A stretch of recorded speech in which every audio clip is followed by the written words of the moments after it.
So I guess, yeah, you can start as well when people come joining. Yeah. Well, this time let's see. Well, this time it will be more of a dialogue where you tell me more, because so where we left off the last time, it was that we said we will discuss what are the next steps, but you had some homework, so to say, as we called it, jokingly. So I wanted to check with you, like how what was the outcome of that.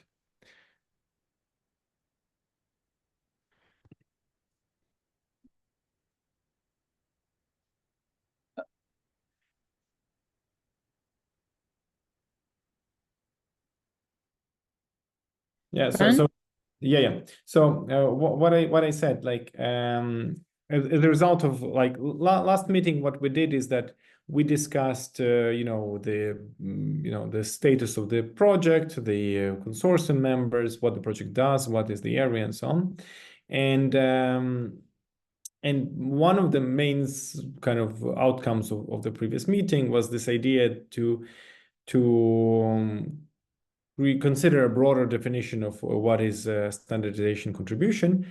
And the goal for this meeting was to create a roadmap and a plan for the project to produce standardization contributions.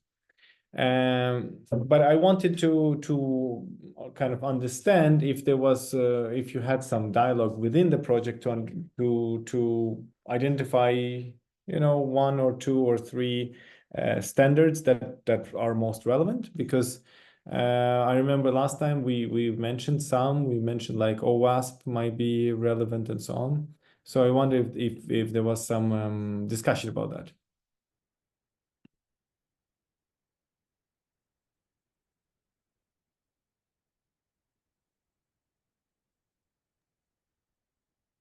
Oh, unfortunately, Fran collapsed. I know there is a study related to the development of software for inside hospital devices.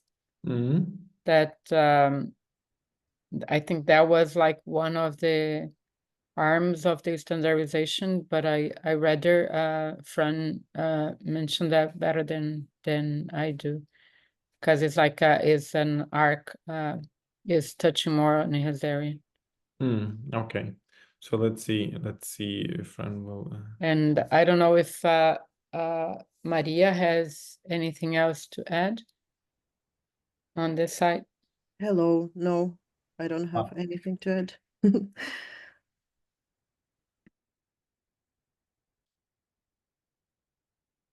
Okay, now we have Maria and Ali, Zanis. But what I'm curious, like, did you have a chance to discuss within the consortium about let's say about this standardization topics in general?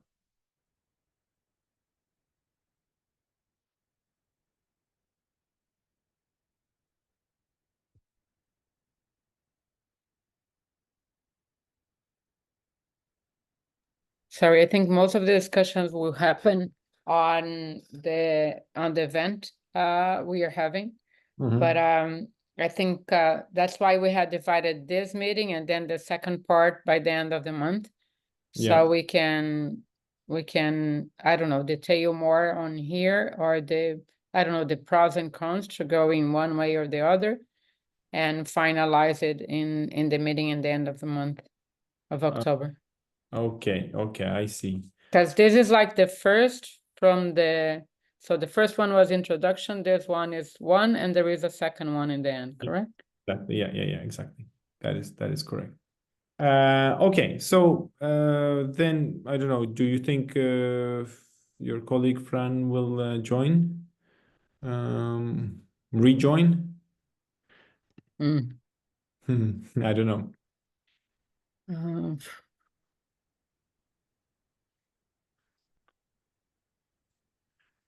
While we're waiting, let's just keep discussing. So So one thing that it was not really clear at the last meeting. So we said that there is some experience with some standardization in the consortium, but it's not really clear if the organizations behind or the organizations within the consortium have a clear roadmap themselves, have a clear standardization strategy, because in general standardization takes a lot of time and effort. So just doing it within the scope of one project is well, it's not really the best way to use time. So it's better if it's aligned with other initiatives, standardization initiatives that the consortium partners have, so that they can continue this beyond the project as well. And then the activities within the project can feed into their longer term standardization activities. So that's why that was kind of one thing to think about. And because this also defines the roadmap in terms of what could be done, how could the project approach this standardization. So a very important thing I would say to do quite early on is to in this discussion that you'll have next week will be to identify working groups that are relevant for the project. So we suggested several, particularly OWASP, I remember, could be relevant, but it could be good if everyone brainstorms and thinks like where the consortium members, or at least some of them, might already have some sort of a connection networks, an entry point. Because it's not like you come to a standardization group and just directly contribute to the standard or write some words into the standard. Instead, you need to be part of that community to be able to do something relevant. And another thing, can I interrupt you just to replay what we showed the last time to you? Yeah. And I think was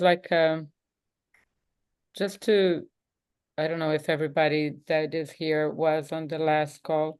So this is our task inside the project. It's called tax 6.7.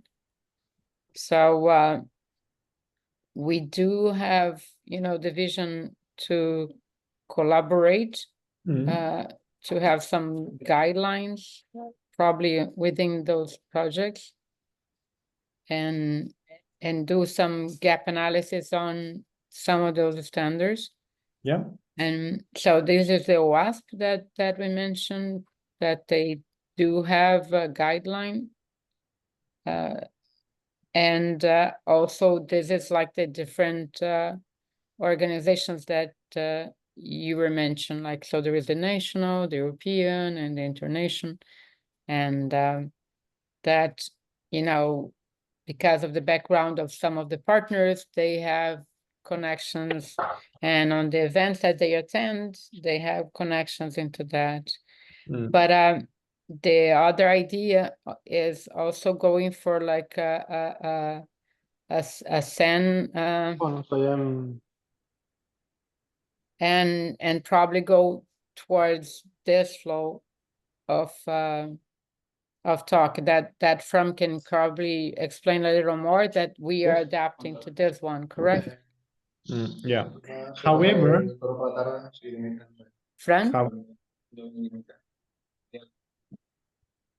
Fran, can you listen? I think Fran was talking.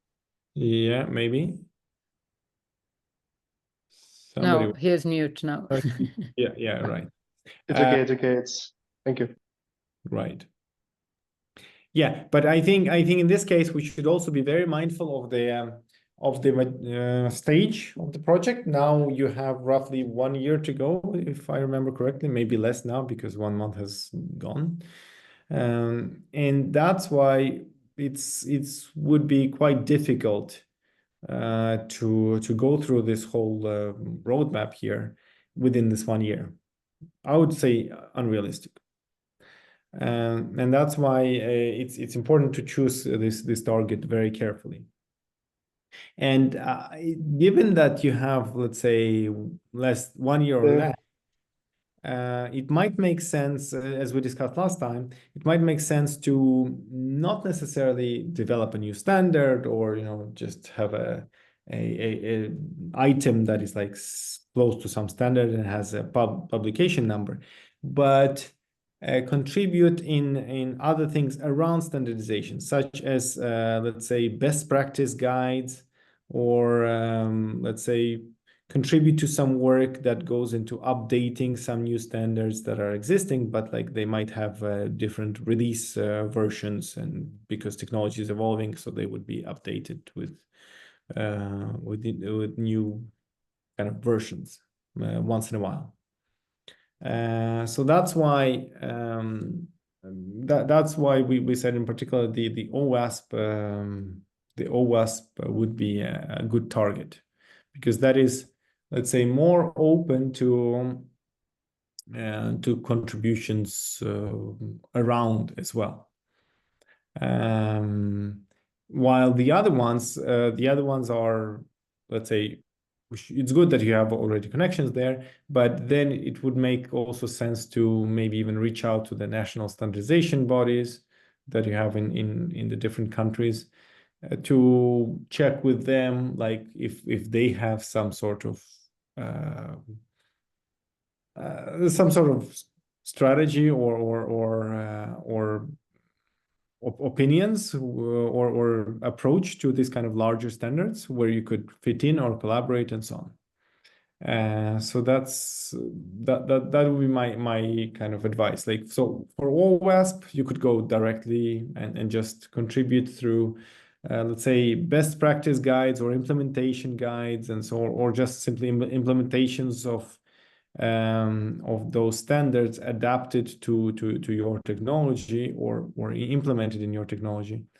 While for those like the international level ones that are more formal, then it would make sense to take a broader approach and even involve the national standardization bodies and so on.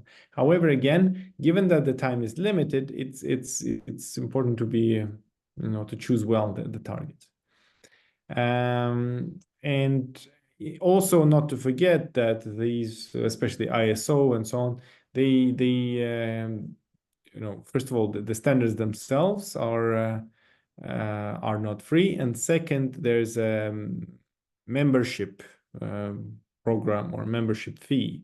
So it might make sense to investigate becoming a member in the one committee or national mirror committee, because all of this, like ISO and the others, they have national mirror committees where these things are being discussed. So that's why it's very important to choose the targets. What are you going to focus on? And that should be a key point for the discussion that you'll have with the other members, to see, okay, given that where we stand in the project and the technology that we have and the progress that we've made, how can we best contribute? Is it by initiating a completely new effort, or is it about squeezing in and bringing the best practice of what we did into an existing standard? Or is it about taking an existing standard and implementing a kind of a best practice approach given our solution, technology, innovations, and so on?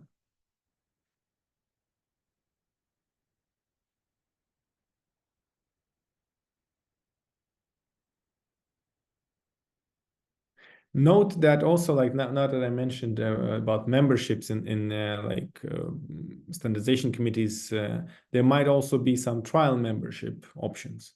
So it's important to investigate that. Like, for example, there might be a trial membership for ISO, and then somebody would get access to that and have a chance to dig in there. But note that this would be like somebody would have to give some time to this. Like it's a considerable effort to understand how that machinery works.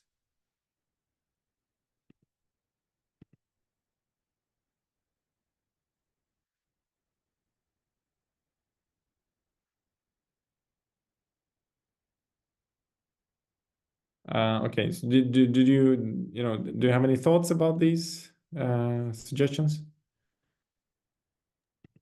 So, hi there. Clearly, in our case, what we are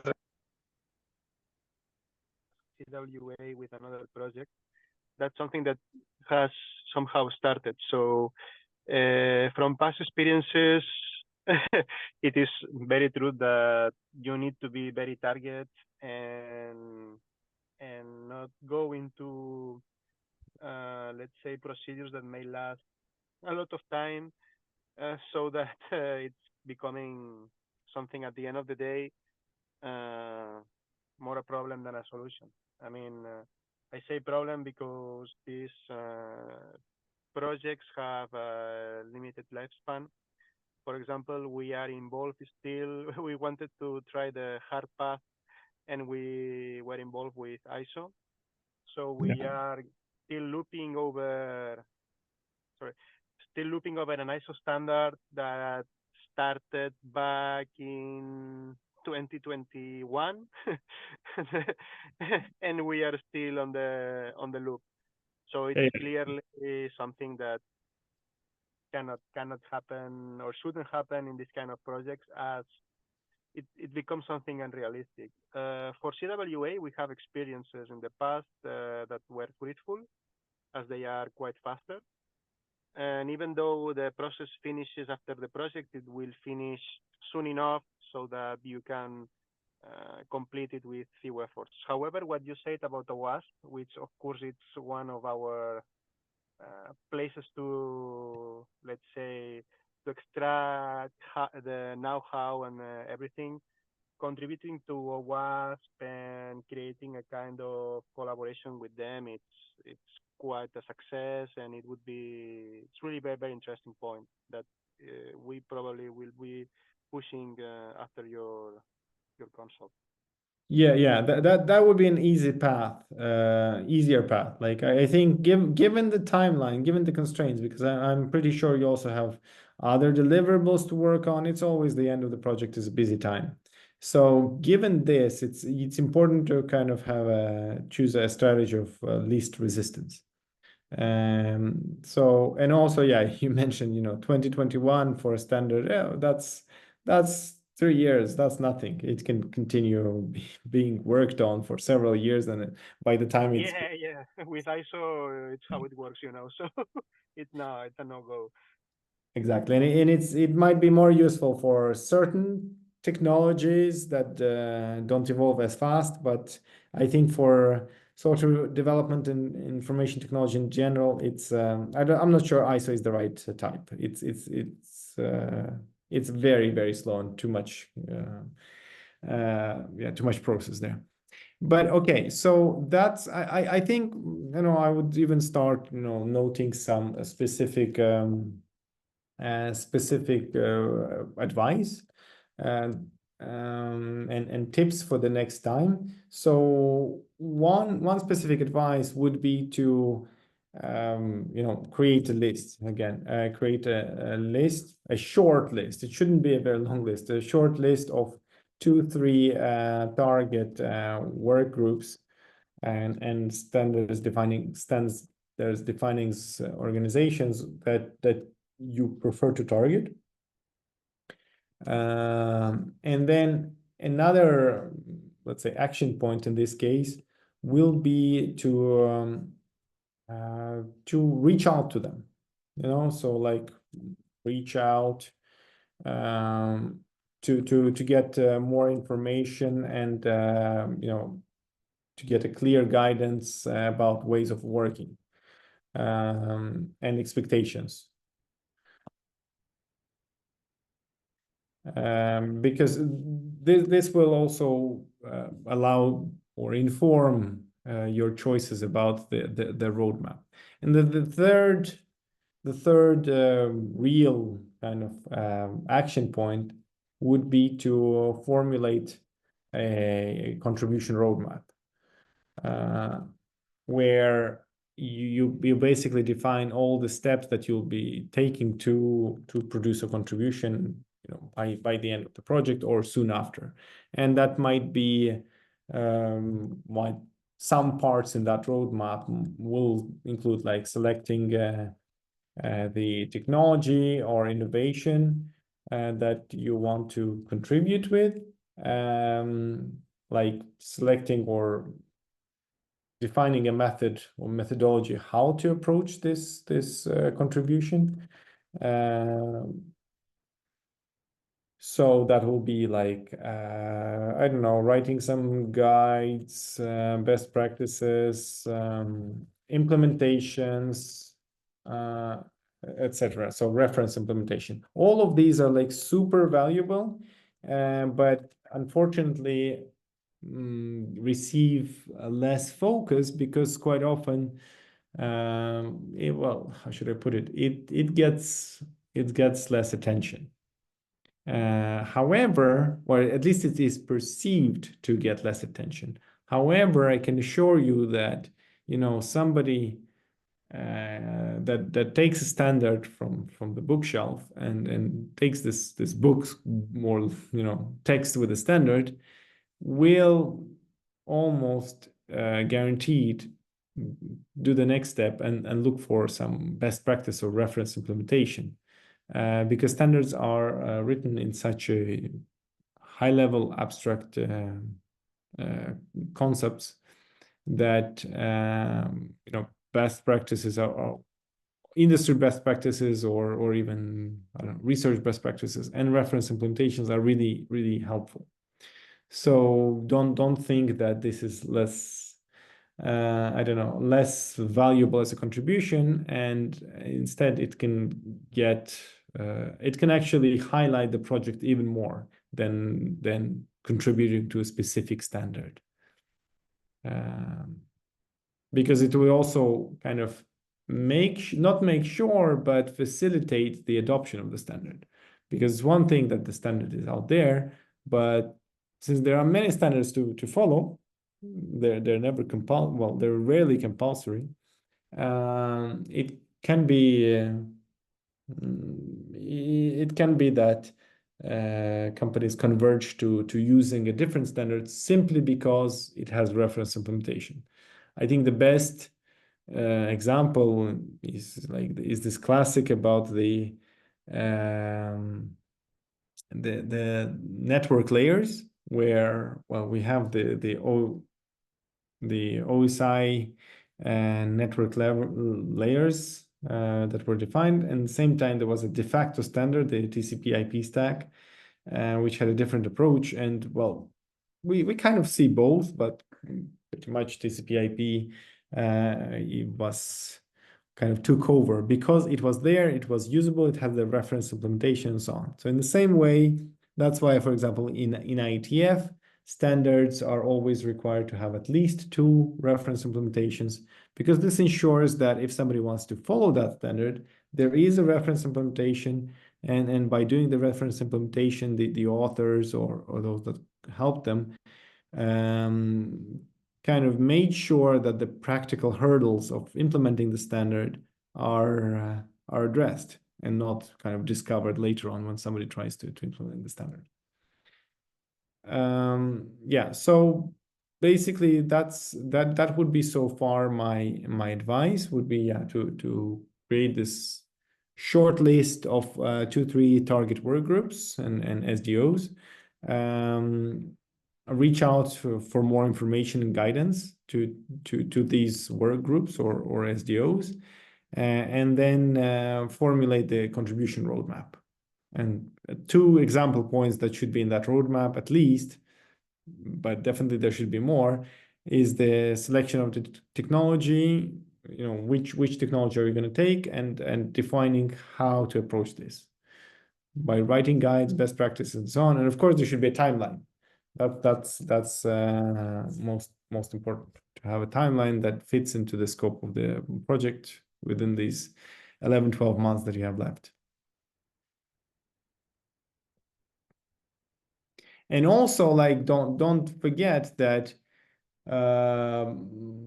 this assessment of standardization opportunities can also open the door for more proposals, for research and development proposals, because you might identify that, okay, there are some gaps, or some technologies that we worked on in this proposal, they should really be standardized, but also they need to be matured, and so on. So all of this can feed into new proposals, also by showing continuity that you as a consortium or as a group of different organizations continue nurturing and evolving some technology, and it's also a way to show that there's traction for these technologies. If there's some adoption, some interest from standards organizations. Yeah, that's that. Another kind of tip would be to, if relevant, to acquire one, well, several, 1, 2, 3 standards in the area that that you intend to cover, to see how the let's say how those standards are structured, and to identify if you could either support them or support some other standards in progress with your contributions.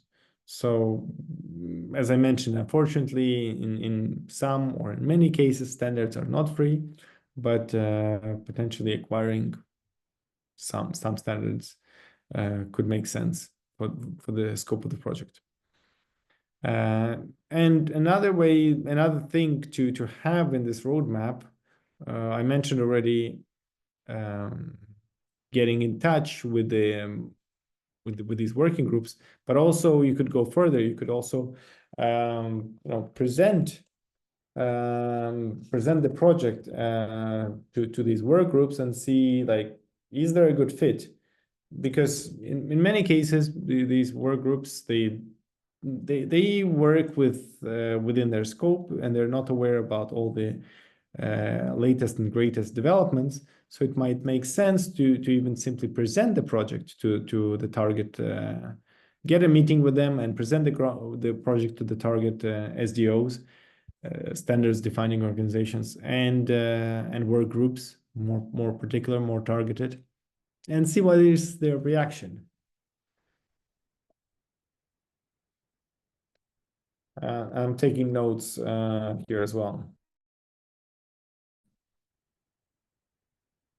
They might also, let's imagine you aim for a specific work group in the OWASP community, and you reach out to them and ask for a presentation at the next meeting, and then they will tell you, like, well, yeah, this is very relevant, please come and contribute, and we're very interested. Or even more likely, they'll say, like, well, okay, let us understand a bit more. What are you even talking about? And after a while, maybe they will still delegate most of this work to you to formulate how this could be squeezed into their standards that they're developing in that work group.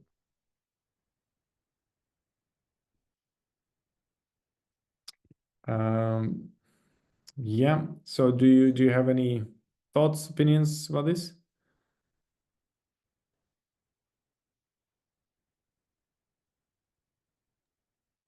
The other idea that I have, but because for example, when we won this European call, there was other projects that exactly answered the same situation, and since the standardization is a setting obligation for all of the projects, like we probably could confine with them and check, like, what they are also doing.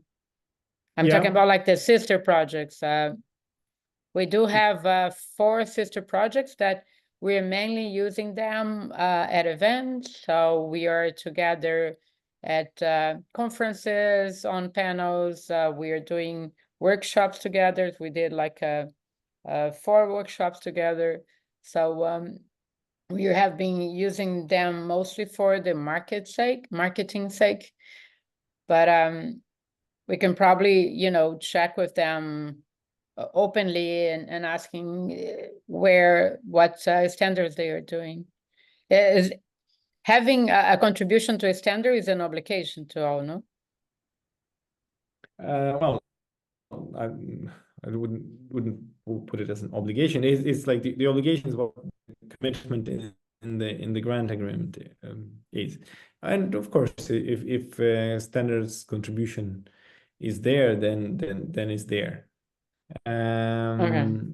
So yeah, but I wonder actually, did you have any activities for like with sister project, like I don't know, to have identify collaboration opportunities or overlaps with other projects?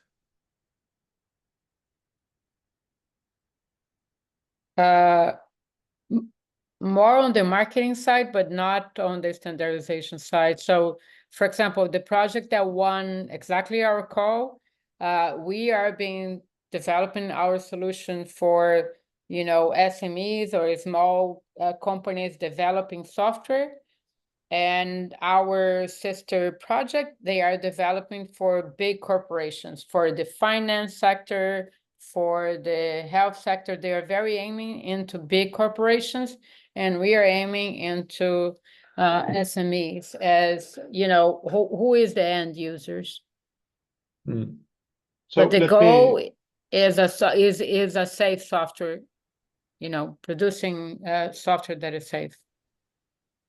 So there is something else that we have been working with SciMedSec, the other project. They are more focused into medical devices and the security of developing medical devices, and this to avoid this disruption and etc. that could bring many problems. And it is with them that we are trying to push CWA.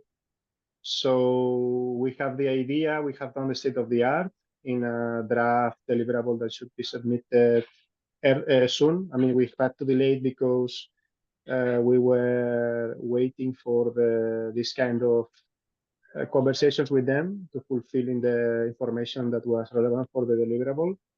But we are aiming for a CWA with them. So we have done some conversations already. Basically about standardizing in the field of the medical devices, creating let's say, a way to do things in the software development cycle to avoid any disruption and potential issues. Right. Yeah. Good. But do you know how they have been working with the standardization? Do you know any details, like about which groups and how far did they get? Because that is always the big question. Yeah, exactly. I mean, we have done exactly, we have investigated what are the gaps in the current standards. Actually, we did a profound investigation considering ISO, IATF, Sensenelec, and other bodies. Yeah. Then we are trying to fill in the gap regarding this medical device stuff in this particular context. And so the main, let's say, force is going to be done by SciMedSec, the other system project. Yeah. And we are going to put in, let's say, this part that is more related to DevSecOps and try to bring in a way to do things, especially also regarding other particular security components to ensure or to minimize the risks there. So the road ahead, we're going to follow the same than we did in the past with another CWA. So this is the idea so far. I cannot tell you more because it's now some weeks that I have not been updating this as in conversations also with Costas, who is the coordinator. So we are both trying to push this with the help, of course, of Fabian and the rest. But the initial conversations were these ones.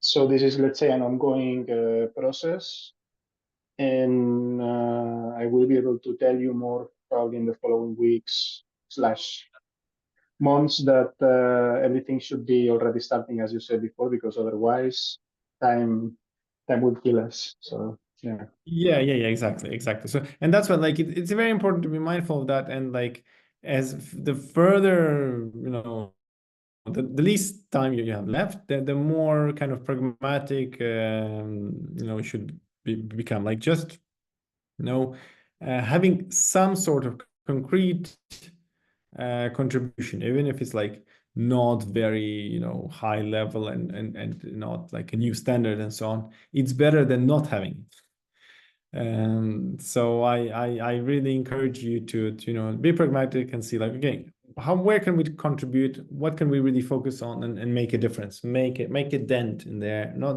a positive dent. Make a positive contribution so that by the time the project ends, we know that we have, here's our input, here's what this project contributed towards a bigger goal in terms of standardizing some approach or some technology. So this could be yet another part of, like, of the homework for next time. Investigate what sister projects are doing in terms of standardization and how far they got. Because that's very important, because it's quite easy to say that, well, we're working with and so on, but it's then makes a big difference if your project or others actually ran into practical details of contacting the work group, getting involved, setting up a meeting with the work group, explaining to the people in the work group what do they want, what do you want from them, like, what do you work with and how do you think it fits. Because in most cases, like, well, they have the scope of their standardization in there, and then you come with a different approach, or maybe it's an approach that they thought about, but not too much, but they're not specialists in that. So it's important to get this meeting, get this introductory meeting. Even that in itself can be considered as a contribution, because you broadened the horizons, the knowledge base of those who are working with this.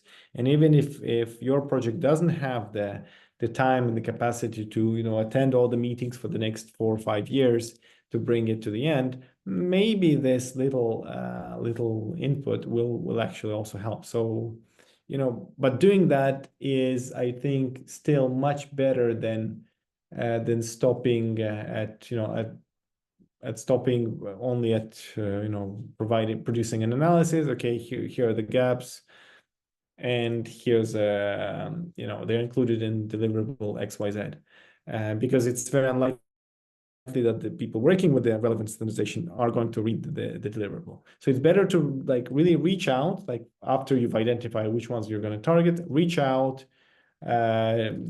specifically to them, contact them, check with them when is their next meeting, attend that meeting, ask for a presentation slot, present the project, or more concretely, not the whole project, but what do you intend in terms of standardization and so on. So that would be would have much bigger effect, actually, in my opinion.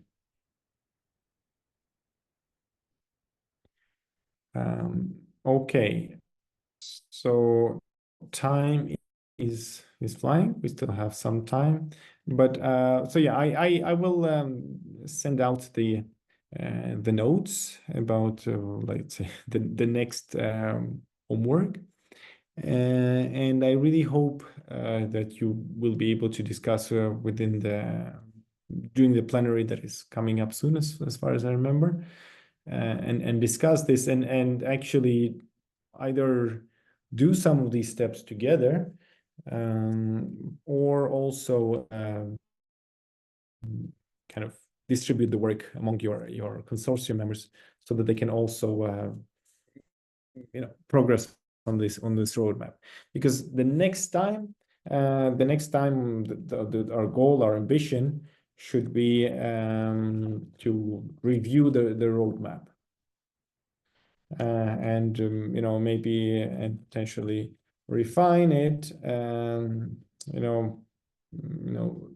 discuss specific tactics about approaching the work groups and suggesting actually some contributions and so on. So these we'll discuss next time. But even this roadmap, it will be something useful because you could potentially include it in the standardization deliverable and say like, okay, this is our method. This is how we approach things. Like, first of all, like we contacted this HSbooster, then we dug in, we discussed what is relevant, and this is how we plan to approach standardization. And then once you go through the roadmap, in the very end, you could say like, well, these are the results. We went through this roadmap. These are the results, and that's what we did in this project in terms of standardization. Because I think pretty much everyone understands that standardization is tricky. It's a long-term thing, but it's important to just at least have a structured approach to it.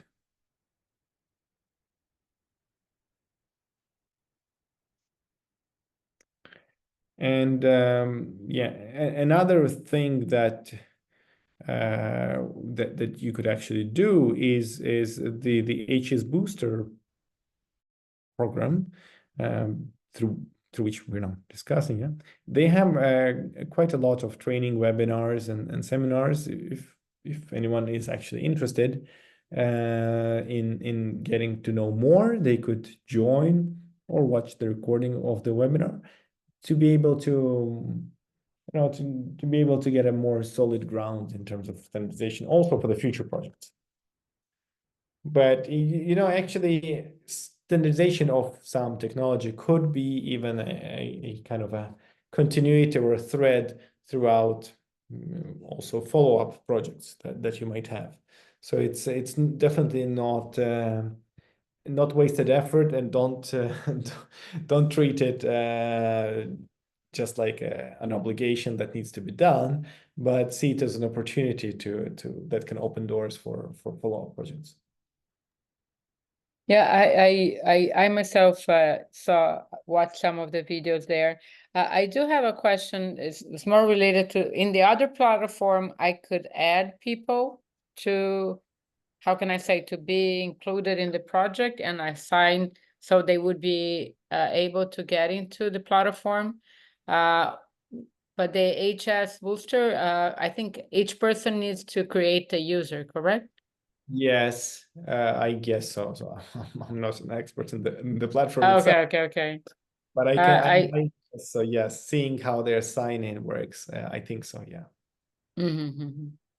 And my other question to you is, do you have any type of forms or any structured document fill out to help structure better the roadmap, like just the outlines of documents or something like that you used in the past?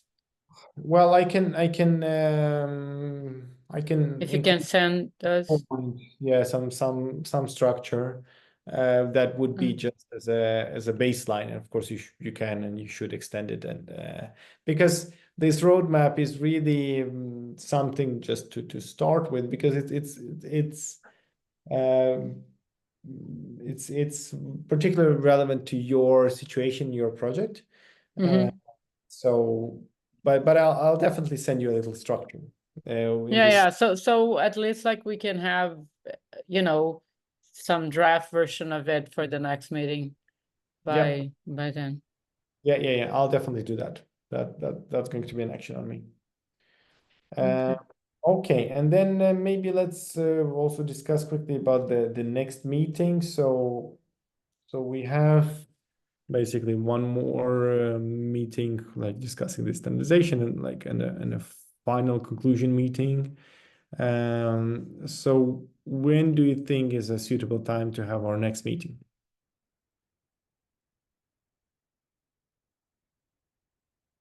So you said you have a plenary meeting like real soon, next week, was it? Yeah, it's in October, so it will be nice if we had it in, what is today? By mid-October. What do you think? Adriana, what do you, so we have time to put into the table everything and have some feedback and collecting input. I vote for mid-October if everyone agrees. But at the end of the day, Adriana is pushing this also, so I don't know, she's muted. Maybe she has some issues with the audio. Sorry. But now, okay, go ahead. Mid-October is good, but let me just check the calendar. Yeah, I mean, it's not a matter of if it's 12 or 16 or around mid-October can be 1 week after.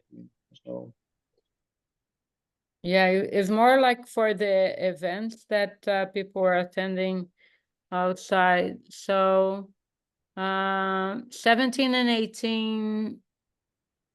So 16, 17, and 17 and 18 are busy.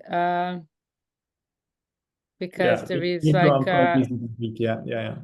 From 16 to 18, if that could be no, but the other days, let me see here. 16 to 18, so it could be 19, 20. October, that's weekend. Oh, sorry. 16. From 16 to 18 is bad, but like, 13, 14, sorry, 14, 15 is okay. 7 to 9, it was okay. Yeah, better next week. Better next week, like Monday, Tuesday next week. 21 or 22. Yes. Okay. Send your available times on those 2 days, and we can vote internally, so people can choose. Yes, very well, very well. Okay, then we 21, 22. Yeah. Okay, that's good. And so I will send you the let's say kind of the suggestion, the homework, if we call it like that, and the availability, my availability on those 2 days. And so really for next time, please do discuss, take this time within the plenary meeting to discuss with the rest of the consortium, like how you can approach this, how you can realize this roadmap, what are you going to fill in this roadmap, so that next time you have the roadmap ready and we can discuss it and add some specific actions there, and I can review it. You can as well just even send it to me before so that I can go through, prepare and prepare some specific tips and ideas there. Okay, Nicola, I just have like a separate question, like more regarding to the entity. So right now, it's like 10 separate companies. In order to respond or be in front of like a standard, do you need to build an entity, like a company that is an aggregated of the 10 companies, and say, we represent Lazarus Inc.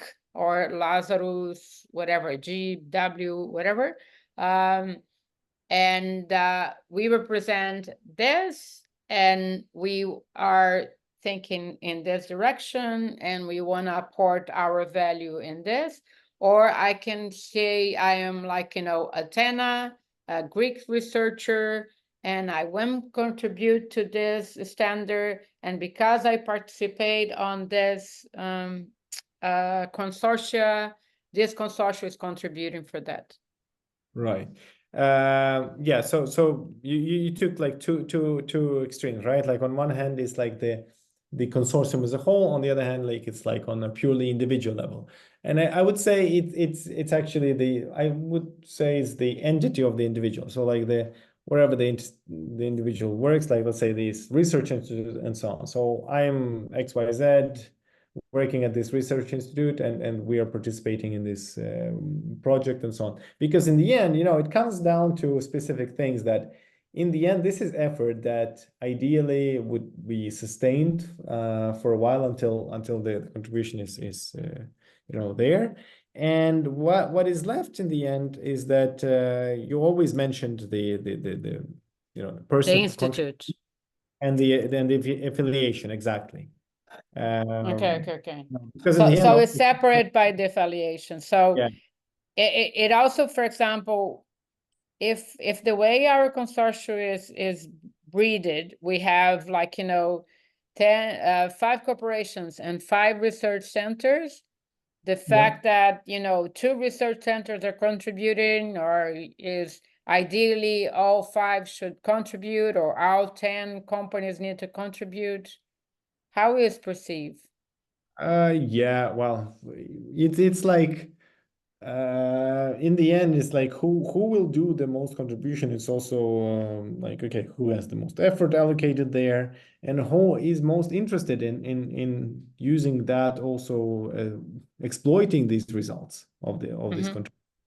So usually somebody is more interested than the others, or several organizations are more interested than the others. So you should just discuss that and so on. But the projects, especially the European projects like that, that's always like it's a collective action, and like you act as a consortium. So then who does more, who does less, that you discuss internally. And No, but I'm saying if we are doing like a CWA, and ideally, it would be great if all 10 partners had signed that one. Yes, but yes, that maybe would be ideal, but I don't think that makes the biggest difference. I think the biggest difference is that the contribution is done and it exists. Yeah. Okay. So, but at the same time, those 5 research companies can go by themselves and go contribute and then report back? Yeah, exactly. And that's they can report back on the effort that they did and throughout their contributions, or to support their contributions. Yeah. Okay. I got you.